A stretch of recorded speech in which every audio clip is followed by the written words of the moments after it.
The Greens. Chers collègues, j'avoue que j'aurais aimé que ce Parlement soit à la hauteur de la fierté des Tunisiens qui ont su abattre le dictateur Ben Ali. Chers collègues, le dictateur est tombé, mais la dictature, la structure de la dictature existe toujours en Tunisie. Et aujourd'hui, il faut faire très attention. Des gouvernements européens, la majorité de ce Parlement ont pendant des années soutenu la structure de la dictature et le dictateur tunisien. Encore la semaine dernière, la majorité des groupes refusaient un débat sur la Tunisie et refusaient une condamnation de Ben Ali. Ce qu'a fait la ministre des Affaires étrangères française, la ministre des Affaires étrangères, n'est que le dernier exemple de la complicité de l'Occident. Et pourquoi? Pour la peur, parce qu'on avait peur de l'islamisme. On a raison d'avoir peur de la dictature, de l'islamisme. Mais quand on a vu ces jeunes, quand on a vu ces Tunisiens qui n'avaient rien d'islamiste, qui se battaient pour la liberté, et M.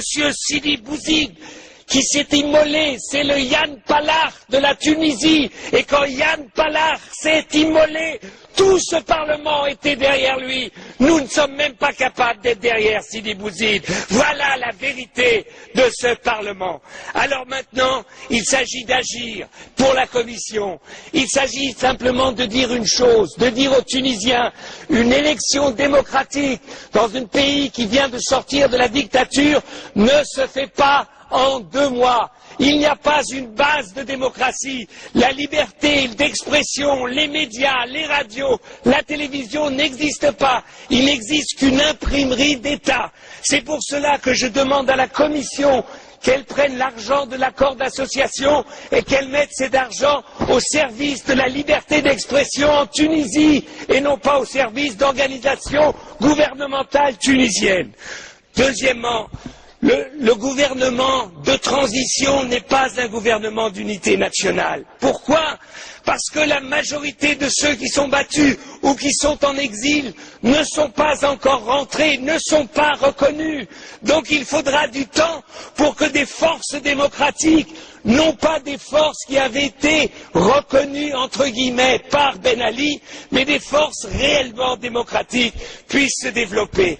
L'Union européenne doit démontrer que pour nous, ce qu'il se passe en Tunisie, c'est la clé de la compréhension et de l'espoir pour tous les pays arabes.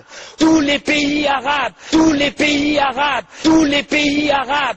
Démocratie et islam veulent aller de pair. Et si nous sommes capables de soutenir la démocratie tunisienne en train de naître, eh bien nous verrons qu'en Égypte, en Jordanie, en Syrie et partout, le peuple et les peuples vont s'élever contre leurs dictateurs. Nous avons une responsabilité, nous tous ici, parce qu'enfin, des Tunisiens, donc une partie du monde arabe, nous montre que l'espoir de liberté qu'on a vu en 89 dans les pays de l'Est, ce même espoir est aujourd'hui en train de naître dans un pays comme la Tunisie, demain en Algérie, après-demain en Égypte ou en Jordanie.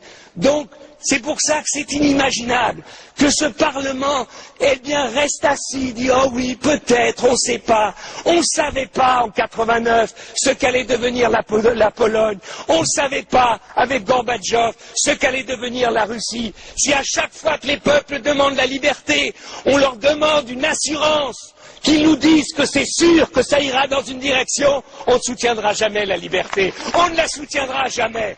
Et c'est pour cela que je demande à la Commission, bougez, donnez, montrez aux Tunisiens que maintenant la réelle politique, c'est la politique de soutien à la démocratie et non plus à la structure de la dictature.